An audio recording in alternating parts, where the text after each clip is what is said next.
எங்கள் அன்புள்ள தந்தையே, இதோ இந்த நாளின் நிறைவில் நாங்கள் உமது திருமுன் வருகின்றோம். இந்த இரவானது அமைதியான போர்வை போல உங்கள் பிரசன்னத்தால் எங்களை சூழ்ந்து கொள்ள அனுமதியுங்கள்.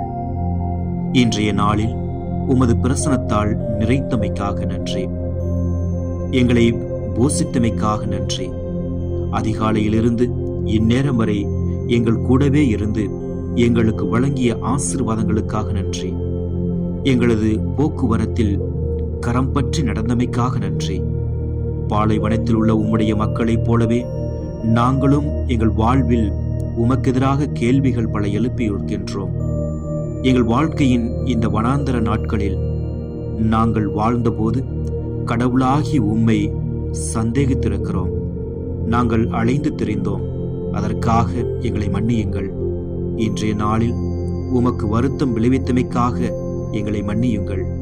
ஆனாலும் நீங்கள் பொறுமையுள்ள கடவுள், எங்களை விட்டு ஒருபோதும் விலகி செல்வதில்லை என்பதை நன்கு அறிந்திருக்கின்றோம். ஆண்டவரே, நீர் வானங்களை திறந்து மன்னாவி பொழிந்தீர். கைகளால் செய்யப்படாத வான தூதர்களின் உணவை கொடையாக கொடுத்தீர் என்று இன்றைய திருப்பாடலிலே நாம் வாசிக்கின்றோம்.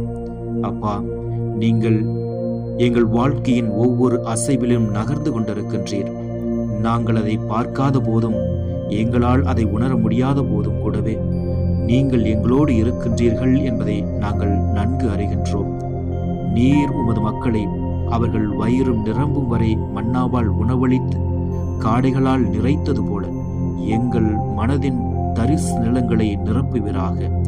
இதோ நான் இருக்கிறேன் என்று திடப்படுத்தும் ஆவியானவரே, அனைத்தும் தீய சக்திகளிடமிருந்தும் எங்களுடைய ஆன்மாவை காத்து கொள்ளுங்கள். இன்றிரவு நாங்கள் எங்கள் வெறுமையை உணராமலும், எங்கள் ஏக்கங்கள் எங்கள் தூக்கத்தை குழப்பாமலும், எங்கள் சுமைகள் எங்களை அழுத்தாமலும், எங்கள் மனப்போராட்டங்கள், வலிகள், தனிமைகள், நோய்கள் எவையும் எங்களை எதுவும் செய்யாதபடிக்கு எங்களுக்கு துணையாக உமது காவல் தூதர்களை அனுப்பி வையுங்கள். எங்கள் அமைதியற்ற இருதயத்தை சமாதானத்தால் நிறைத்து கொள்ளுங்கள். நாங்கள் இப்போது பயத்தினால் அல்ல, ஏனென்றால் பாலைவனத்தில் உணவளித்தவர் இன்றிரவு எங்கள் அருகில் இருக்கின்றார் என்ற நம்பிக்கையோடு துயில் கொள்ள நீர் அருள் புரியும். அதனால் உம்மில் எங்களுக்கு எதிலும் குறைவு ஏற்படாது என்பதை நாங்கள் விசுவசிக்க அருள் தாரும்.